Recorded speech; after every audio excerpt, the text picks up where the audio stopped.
En esta mañana quiero compartirles que para mí el ministerio es un caminar muy sensible. Tengo más de 30 años sirviendo al Señor. Buen tiempo lo hice con un llamado parcial, pero ahora a tiempo completo, más o menos unos 10 años, a un poco más. Y me tocó ver bendiciones, pero también me tocó ver caídas. Tengo un tío muy querido, un hombre que en el norte del Perú comenzó a llamar mucho la atención por el tipo de predicación que tenía. Un hombre muy, muy talentoso, un hombre muy comunicador, una buena oratoria. Comenzó él en un pueblo muy desconocido en el norte del Perú. Después se hizo más conocido en la región norte. Lo invitaban a las convenciones de pastores, a las reuniones, a los eventos, y él tenía esa mezcla de palabra y adoración. Un hombre que dirigía la danza en forma espectacular. Un hombre que abría el texto dentro de su línea de predicación de su iglesia, un hombre que, sinceramente, cuando tú lo escuchabas, comías carne. Pasaron los años, se consolidó, le fue muy bien, salió del país, fue invitado, hasta que una iglesia grande en Lima le pide ser, le pide que él sea su pastor de alabanza. Realmente fueron sus 6 años de mayor esplendor en el ministerio. Él llenaba estadios y como iglesia eran teloneros del Ministerio de Alabanza antes de conciertos de famosos cantantes cristianos y realmente comenzó a tener un buen testimonio, un aparente buen testimonio. En el sexto año de su ministerio, en pleno esplendor y apogeo, yo estuve un poco más cerca viviendo en su casa.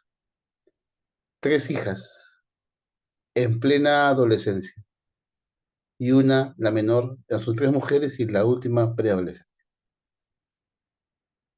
En ese momento apareció un gran problema en casa. Aparece una niña de 4 años y una jovencita, y era la hija de mi tío, fuera del matrimonio. Eso fue la hecatombe para la casa. Para no ser larga la historia, media hora de satisfacción personal tiraron abajo 30 años de ministerio.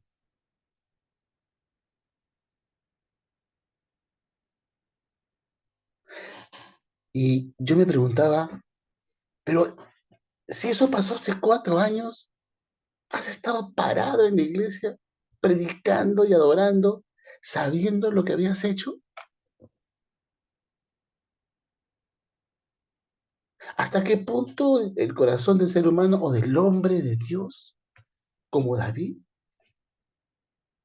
es capaz de no solamente haber hecho eso, sino encima de haberlo hecho, querer ocultarlo, pagándole mensualmente y encima dejando que la misma jovencita siga en el coro de alabanza, que nunca diga nada, para que todo su buena fama no se caiga abajo?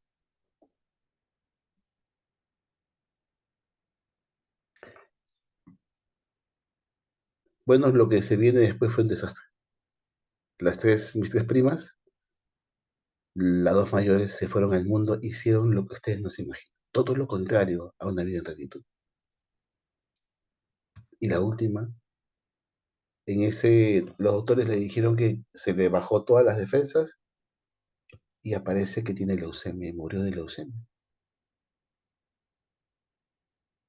Y solamente para terminar esta parte del testimonio les comento que este hombre nunca quiso ser restaurado. Él se quiso autorrestaurar, autorrenovar. Era tan terco y tan orgulloso que hasta ahora sigue pensando que lo que hizo fue lo correcto. En ese trayecto se casó con una profeta de un país en Latinoamérica. Y de ese matrimonio nace Dios permite que nazca un niño con síndrome de Down. Toda una bendición, un muchachito tierno, que ama la palabra, con un leve habilidad especial, pero sus padres reclamaron y hoy se separaron y se divorciaron. Era necesario contar esta historia, ¿por qué? Porque yo me preguntaba hasta qué punto somos capaces de no solamente pecar, sino de armar toda una estrategia para que nadie se dé cuenta de lo que uno ha hecho. David, después de lo que pasó con Betsabé, después de lo que mandó a hacer al esposo de Betsabé, sabiendo que estaba en forma incorrecta, él siguió gobernando como que no pasaba nada. Tuvo que Natán enfrentarse a él. Era el único capaz de enfrentarse a él y de encararlo, y ni siquiera como algo directo, sino tuvo que hacer uso de una parábola. Dicen muchos que es la primera parábola del Antiguo Testamento. Y le dice, este eres tú. Has hecho esto, esto, esto, esto, esto. Y recién ahí el hombre se desmoronó. David, David pecó porque quiso hacer como todos los reyes hacían alrededor de él. Él cayó porque debiendo estar con su ejército se quedó en casa, como hacían todos los reyes de alrededor. Él quiso compararse con la gente que estaba a su alrededor. Y realmente David, media hora de placer le costó el reino. Mis queridos hermanos, este Salmo 51, si no se entiende el contexto, no se va a entender el contenido. Y lo que pasó con David es que el Salmo 51 es el fiel reflejo de un hombre desenmascarado, de un hombre avergonzado, de un hombre que buscó hacer doblemente mal las cosas, que quiso jugar a ser sabio para tapar lo que había hecho, pero tuvo que ser confrontado, tuvo que ser avergonzado, porque no hay nada oculto debajo del cielo para Dios. O como dicen por ahí, en un canal de cable, no hay crimen perfecto. Si es ahí, Los Ángeles. Entonces, mis queridos hermanos, este salmo nos lleva, nos lleva a entender tres cosas en la vida y el corazón de David después de haber sido avergonzado, después de haber sido confrontado por Natán, después que todo salió a luz. David entendió que necesitaba regresar a los pies de Dios. Y lo hace de tres formas. Lo hace a través de una confesión sincera, lo hace a través de anhelar cambios necesarios para su vida y sobre todo recuperar los compromisos que tuvo ante Dios. Cuando hablo de confesión sincera me refiero a ese momento en el cual en los primeros versículos del Salmo vemos a un David que clama a Dios, que recurre a Dios en primer lugar. No recurre a nadie más que a él porque ya estaba avergonzado, ya estaba puesto, ya estaba fuera de juego, estaba en offside, ya estaba con tarjeta roja. ¿Qué le quedaba? Señor, ten piedad de mí. Señor, pido tu favor, tu gracia. Señor, ten misericordia de mí. Está buscando que a ese Dios de misericordia. Señor, ten compasión de mí. Señor, háblame y trátame con ternura, Señor. No solamente clama a Dios en los primeros versículos, sino pide limpieza. Señor, borra mis pecados. Señor, lávame. Señor, límpiame. Y no solamente pide que los laves, solamente que los enjuagues, pide que realmente se salga la suciedad de su alma. En los primeros versículos hablamos de un clamor. ¿Por qué?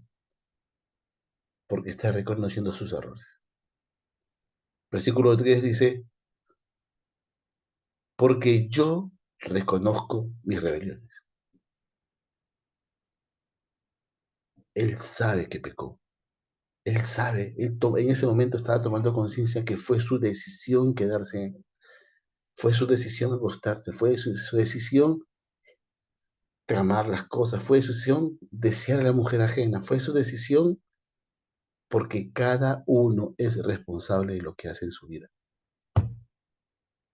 Cada uno es responsable de lo que decide y lo que hace. Nada que fue Satanás, nada que fue, comenzamos a espiritualizar las cosas. No, yo soy responsable de mis actos.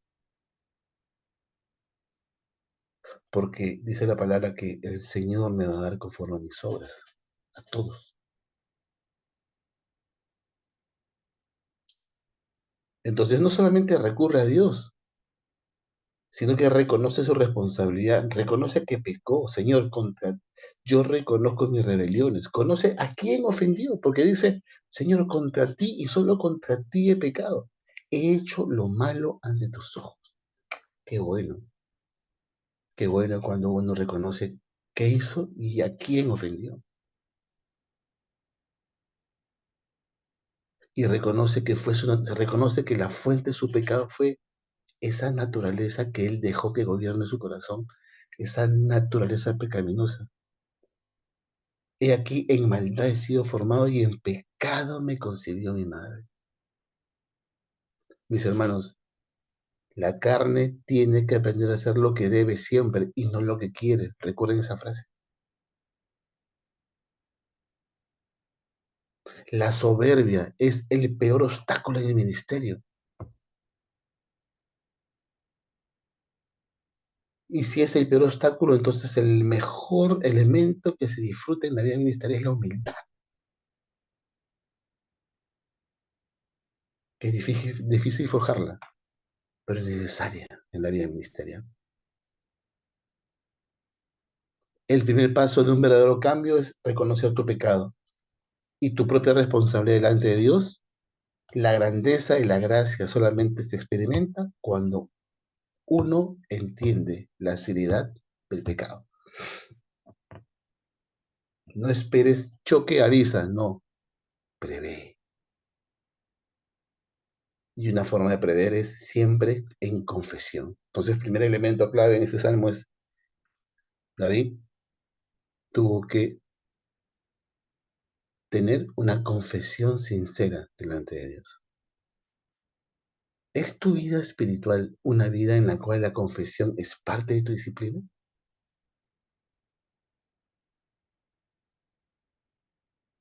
¿O sientes que porque ya no escuchamos la palabra pecado en los púlpitos, eso ya no es parte de la vida, sino que como no lo escucho, se da por sentado que no existe? ¿O comparamos pecado con error? No fue terrorismo lo de Sendero Luminoso, simplemente fueron dos bandos que se enfrentaron. No fue pecado, simplemente fue margen de error del ser humano. ¿Cómo está mi concepto de pecado y cómo está mi vida de confesión en el marco de una vida de oración? Lo segundo es que David no solamente tuvo que aferrarse a la confesión sincera, tuvo que entender y reflexionar que necesitaba hacer cambios necesarios en su vida. Cambios necesarios. Entonces, dentro de esos cambios, él sabe que necesita un nuevo comienzo. Ya la regó, ya la arruinó, entonces necesita un nuevo comienzo. Versículo 6. Comienza a reflexionar sobre la intimidad con el Padre y la sabiduría. Tú amas la verdad en lo íntimo y en los secretos me has hecho entender sabiduría. Es en tu presencia donde me has dado a entender que estoy equivocado, Dios. Qué torpe he sido. Y en el versículo 11 dice, no me expulses de tu presencia, porque la necesito.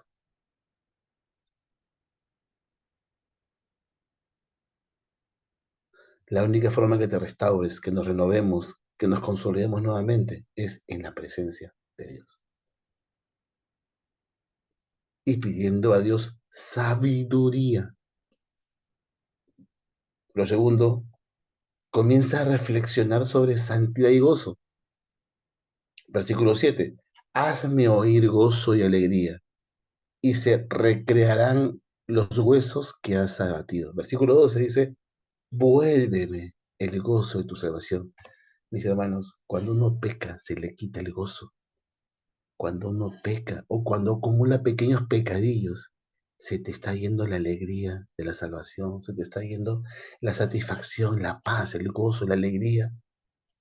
Poco a poco se va dibujando de tu corazón, de tu vida misma, de lo que tu familia siente alrededor de esa alegría que antes tenías, porque estás acumulando pecados o porque estás comenzando a hacer pecados muy grandes y estás permitiendo eso en tu corazón.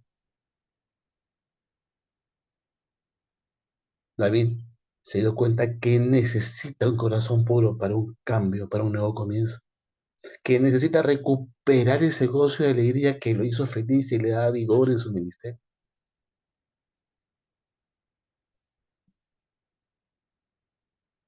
No solamente él sabía que tenía un nuevo comienzo, él sabía también que necesitaba nuevas fuerzas. El versículo 10, crea en mí, oh Dios, un corazón limpio y renueva un espíritu fiel dentro de mí. Versículo 12, haz que esté dispuesto a obedecerte.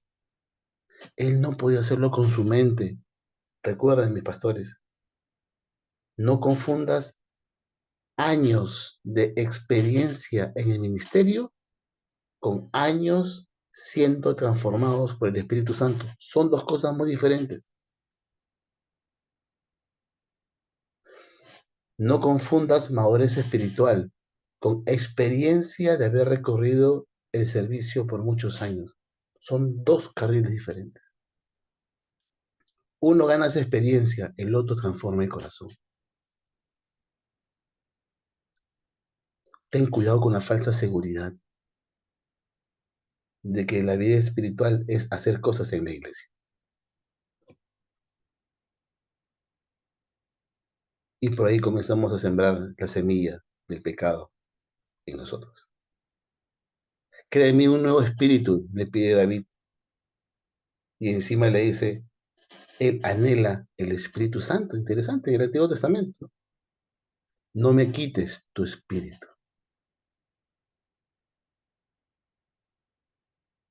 no me quites tu espíritu. La verdadera restauración parte de un corazón sin pecado, mis hermanos, con un gozo restituido y en obediencia en el marco del obrar del Espíritu Santo. No existe restauración y renovación de un hombre de Dios si es que no está el Espíritu Santo presente. No es tu mente, no es tu intelecto, no es el libro el que te va a restaurar, es el Espíritu Santo en un corazón dispuesto que renueva. Pues hasta aquí estamos, confesión sincera. Y segundo, tenemos cambios necesarios. Y por último, compromisos renovados. Las tres con C, confesión, cambios, compromisos. Versículo 12 al 15. Mira lo que debe haber siempre en un hombre que quiere restaurarse. La renovación del compromiso hacia la madurez. Versículo 12 dice que él se compromete a testificar a otros. Versículo 14, Él se compromete a predicar nuevamente de la justicia de Dios. Y versículo 15, Él se compromete a retomar su rol en la alabanza de su pueblo. Es decir, un signo de la renovación es de la restauración, no es que tú regreses a la iglesia, sino que vuelvas a utilizar los dones que Dios te dio y los vuelvas a hacer parte del servicio en la iglesia y en la madurez de tu vida espiritual. Y el segundo compromiso renovado ese es el servicio. Mis hermanos, no es cuántas cosas hagas en la iglesia, cuántos toros hayas quemado en los sacrificios, sino es con qué corazón lo haces. Dios le dijo a Israel una vez, ¿habéis ayunado para mí? En Zacarías le dices, ¿habéis ayunado para mí?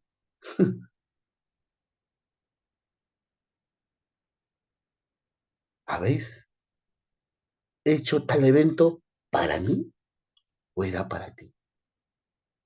Para llenar ese vacío que te falta como ser humano y sentirte líder, importante. Mis hermanos, todo servicio y ministerio necesita un corazón contrito y humillado. ¿Y eso qué significa? Humildad, negación. Dejar de ser yo para que Dios sea todo.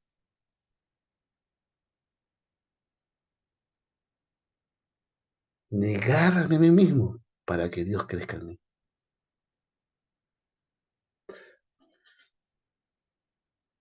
Un corazón arrepentido es sinónimo de un espíritu quebrantado y corazón contrito, porque ese es el corazón que Dios le agrada para trabajar y hacer grandes cosas con él.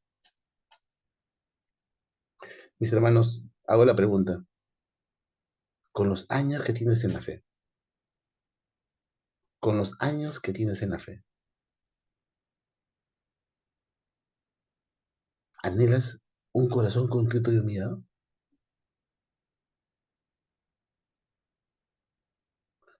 Confesión, cambios, compromiso. El Salmo de David, Salmo 51, nos lleva a pensar esto, a modo de conclusión. El salmista tiene una aguda conciencia de la transgresión que ha cometido, pero mayor que su pecado es la confianza en el Dios que perdona. Este salmo presenta una buena descripción de la persona arrepentida. En su confesión, reconoce sus pecados y reconoce que lo que hizo fue porque dejó que su naturaleza guiara su vida. Pide perdón y limpieza.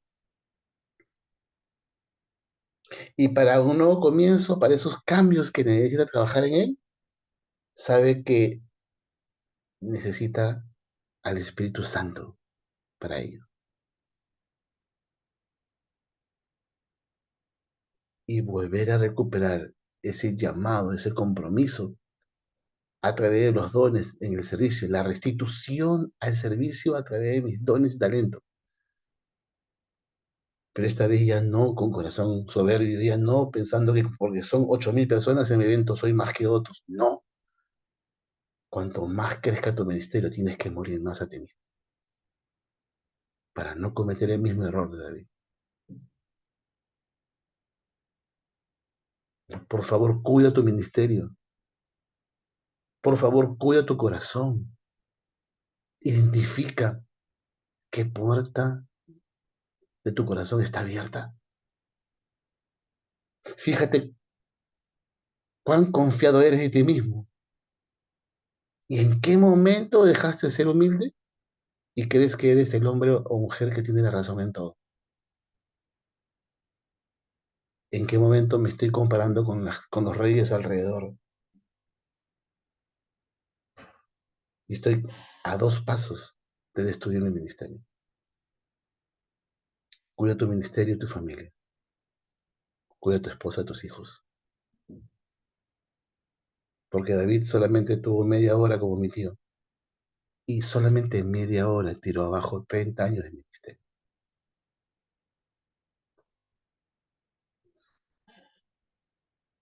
Nuestro gran Jesús dijo, porque si no creéis que yo soy, en vuestros pecados moriréis. Si no crees que eres el Señor, cuya sangre nos limpia todo pecado, y en Él tenemos que caminar cada día, en vuestros pecados moriréis. Y yo le añadiría algo más, y ese pecado te destruirá el ministerio que con mucho esfuerzo Dios te ha dado en los últimos años. Quisiera con mucho cariño compartirles este tema, al cual he titulado Un ministerio restituido. Gracias.